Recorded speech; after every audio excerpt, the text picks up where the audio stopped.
Bismillahirrahmanirrahim. Assalamualaikum warahmatullahi wabarakatuh. Perkenalkan, nama saya Zaratul Aulia dengan NIM 2004011110290. Mahasiswi Universitas Islam Negeri Malang Maulana Malik Ibrahim, Fakultas Psikologi, jurusan Psikologi. Tujuan saya membuat video ini untuk memenuhi tugas ujian tengah semester matkul Psikologi Klinis yang diampu oleh Ibu Dr. Iin Tri Rahayu, MSI, PSI. Di video ini, saya akan menjelaskan salah satu gangguan mental yaitu fobia. Oke, langsung saja kita masuk videonya. Check it out. Pengertian fobia. Fobia adalah ketakutan terus-menerus, berlebihan, tidak realistis terhadap suatu objek, hewan, aktivitas, atau situasi. Kondisi ini adalah salah satu jenis gangguan kecemasan. Penyakit mental ini dapat mempengaruhi kemampuan bekerja atau berinteraksi dalam lingkungan sosial yang normal. Pasalnya, orang yang mengalami kondisi ini akan mencoba menghindari hal yang memicu rasa takut atau menahannya dengan kecemasan yang besar. Jenis-jenis fobia. Jenis fobia terdiri lebih dari 100 jenis fobia, tetapi secara umum dibagi menjadi 3 golongan. Yang pertama, agorafobia, yang kedua, fobia sosial, dan yang terakhir, fobia spesifik.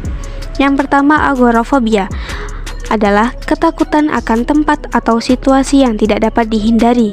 Pengidap agorafobia biasanya takut berada di tengah kerumunan atau terjebak di luar rumah, sehingga pengidapnya menghindari situasi sosial dan memilih tetap berada di dalam rumah. Yang kedua, fobia sosial, disebut juga gangguan kecemasan sosial. Kondisi ini sangat mengkhawatirkan karena seringkali membuat pengidapnya mengisolasi diri. Pada kasus yang parah, pengidap fobia sosial merasa takut untuk berinteraksi dengan orang lain, bahkan dalam bentuk sederhana sekalipun, seperti memesan di restoran atau menjawab telepon. Yang ketiga, fobia spesifik. Beberapa jenis fobia spesifik yang paling umum. Yang pertama, glossophobia. Fobia ini dikenal sebagai kecemasan kinerja atau takut berbicara di depan orang. Perawatan glossophobia dapat mencakupi terapi atau pengobatan. Yang kedua, acrophobia, rasa takut terhadap ketinggian. Pengidap fobia ini umumnya menghindari gunung, jembatan, atau lantai bangunan yang tinggi. Gejalanya meliputi vertigo, pusing, berkeringat, dan ingin pingsan saat berada di ketinggian. Yang ketiga, klaustrophobia, rasa takut terhadap ruang tertutup atau sempit. Klaustrophobia yang parah bisa sangat mengganggu kehidupan pengidapnya. Biasanya pengidap fobia ini menghindari naik mobil atau lift. Yang keempat, aviophobia, dikenal sebagai rasa takut terbang. Yang kelima, dentophobia, rasa takut terhadap dokter gigi. Fobia ini muncul akibat pengalaman tidak menyenangkan saat berhadapan dengan dokter gigi. Yang keenam, hemophobia, fobia darah atau cedera. Pengidap hemophobia mungkin pingsan ketika melihat darah diri sendiri atau orang lain. Yang ketujuh, arachonophobia, fobia terhadap laba-laba. Yang kedelapan, cynophobia, fobia terhadap anjing. Yang kesembilan, ophidiophobia, fobia terhadap ular. Dan yang terakhir, yang kesepuluh, nytophobia, fobia terhadap situasi kegelapan. Tanda dan gejala fobia. Seseorang beresiko lebih besar mengidap fobia jika ada riwayat orang tua dengan gangguan kecemasan. Faktor resiko lainnya adalah usia, status sosial ekonomi, dan jenis kelamin. Gejala fobia yang paling umum adalah serangan panik, kemudian berkembang menjadi gejala seperti jantung berdebar atau berdetak kencang, sesak napas, sulit berbicara, mulut kering, sakit perut, mual, tekanan darah tinggi, badan gemetar, nyeri dada, sesak napas, dan muncul sensasi tersedak. Penyebab fobia. Fobia dapat dialami oleh siapa saja. Namun, umumnya kondisi fobia dapat dialami oleh seseorang semenjak kecil, masa remaja, hingga memasuki usia lebih dari 30 tahun. Ada berbagai penyebab seseorang mengalami fobia. Kebanyakan orang mungkin bisa mengatasi rasa takut yang dialaminya. Namun, pada sebagian lainnya, rasa takut akan menimbulkan gejala fisik dan mengganggu aktivitas sehari-hari. Itulah sebabnya, kamu, saya, dan kita semua perlu waspada jika memiliki rasa takut yang berlebihan terhadap objek tertentu.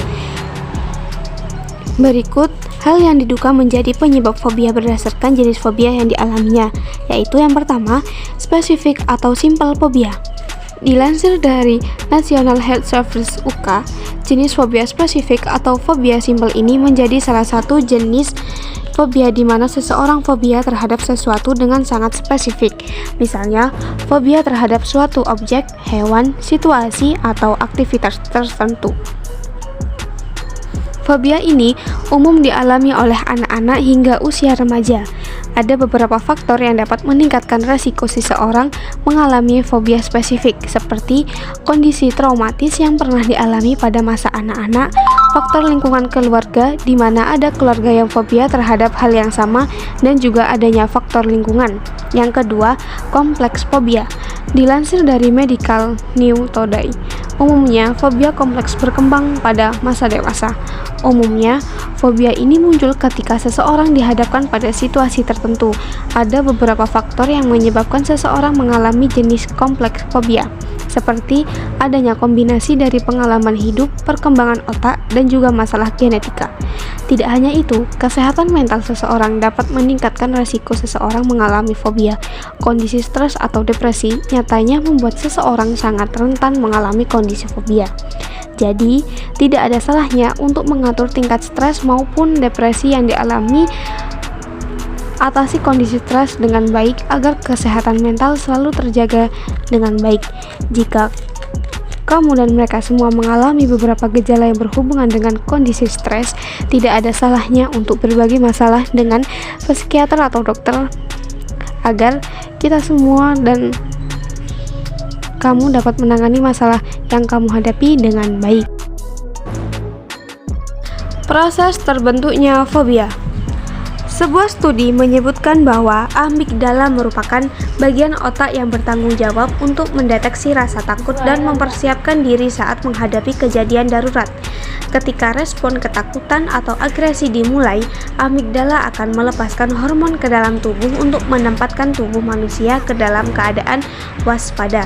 Di fase tersebut, seseorang mempersiapkan diri untuk bergerak, berlari, melawan, dan lain-lain. Status dan peringatan waspada defensif ini dikenal sebagai respon fight or flight, selain untuk mengenali rangsangan atau isyarat tertentu yang berbahaya. Amigdala berperan untuk menyimpan rangsangan yang mengancam ke memori otak. Itu sebabnya otak mudah mengenali objek yang membuat kamu merasa takut dan terancam, lalu meresponnya dengan respon fight or flight.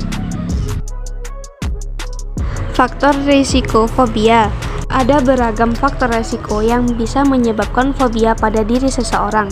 Misalnya, riwayat keluarga. Banyak ahli yang meyakini kalau fobia disebabkan oleh faktor genetik, cedera psikologis, atau peristiwa traumatis. Karakteristik diri seseorang kemungkinan mengidap fobia bila terlalu malu, pesimis dalam hidung, atau sensitif. Usia fobia lebih sering dialami mereka yang masih muda, misalnya anak-anak atau remaja berusia 13 tahun. Mendengar sesuatu atau informasi yang menakutkan, misalnya seperti kecelakaan pesawat. Diagnosis fobia. Untuk mendiagnosis fobia, dokter atau psikiater akan melakukan wawancara medis seputar gejala yang dirasakan oleh pengidapnya.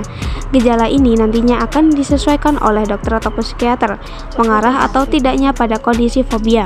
Di samping itu, untuk menegakkan diagnosisnya, dokter atau psikiater juga akan bertanya seputar riwayat penyakit yang pernah dialami pengidapnya, termasuk penyakit kejiwaan, kehidupan sosial pasien, hingga riwayat penggunaan obat-obatan.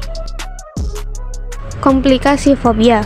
Fobia yang tak ditangani dengan efektif bisa menyebabkan beberapa komplikasi pada pengidapnya, mulai dari mengurung diri, isolasi sosial, perubahan suasana hati yang drastis, atau gangguan kecemasan, penyalahgunaan alkohol atau obat, hingga bunuh diri. Pencegahan fobia. Sebenarnya, belum ada cara yang ampuh untuk mencegah fobia. Namun, bila memiliki fobia spesifik, contohnya, cobalah pertimbangan untuk meminta bantuan ahli psikologis, apalagi jika pengidapnya sudah memiliki anak. Pasalnya, faktor genetika cenderung berperan dalam pengembangan fobia spesifik. Di samping itu, seseorang anak yang berulang kali melihat reaksi fobia orang tuanya bisa terpengaruh atau mengembangkan fobia spesifik pada dirinya. Pengobatan fobia. Untuk mengatasi fobia, biasanya dokter akan menggunakan obat-obatan dan psikoterapi. Psikoterapi bisa berupa terapi eksposur untuk mengubah sudut pandang terhadap subjek atau situasi menakutkan, dan Cognitive Behavioral Therapy (CBT) yang menggabungkan terapi eksposur dengan terapi lain. CBT lebih ditekankan pada cara mengendalikan pikiran dan perasaan.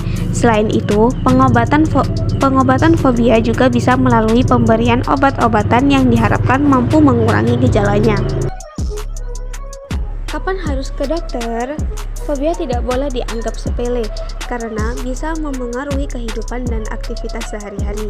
Jika fobia yang dialami semakin parah, sering terjadi, dan menimbulkan serangan panik atau gejala fisik mengganggu seperti keringat dingin, mual, pusing, jantung berdebar cepat, sesak napas, hingga kehilangan kesadaran, segera bicara pada dokter atau psikiater agar mendapatkan penanganan medis ataupun terapi.